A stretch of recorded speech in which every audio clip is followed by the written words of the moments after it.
Hello বন্ধুরা, সবাইকে অনেক ভালোবাসা নিয়ে আবার চলে আসলাম ছোট্ট একটা ভিডিও নিয়ে। এই দেখো সাবুর খিচুড়ি বানাবো। সাবুটা কি সুন্দরভাবে হয়েছে, দেখো পুরো ঝরে যাচ্ছে। দেখো তোমরা দেখো, বুঝলে একদম টিপলেই একদম ভেঙে যাচ্ছে, মানে এত সুন্দরভাবে ওইটা ভেজানো হয়েছিল। তো আমি এবার এটাকে নিয়ে খিচুড়ি বানাবো, খিচুড়ি।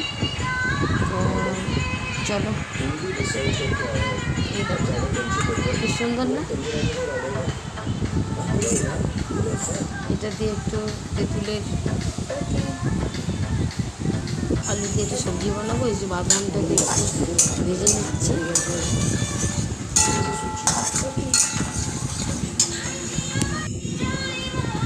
এটা একটু তেঁতুলের তরকারি বানিয়েছিলাম আলু দিয়ে, খিচুড়ির সাথে খেতে ভালো লাগে। সাবুর খিচুড়ির সাথে টেস্টি লাগে।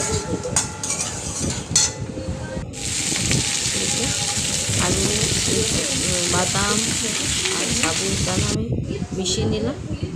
এই যে বানিয়ে ফেললাম। সবাইকে অনেক ভালোবাসা, টাটা।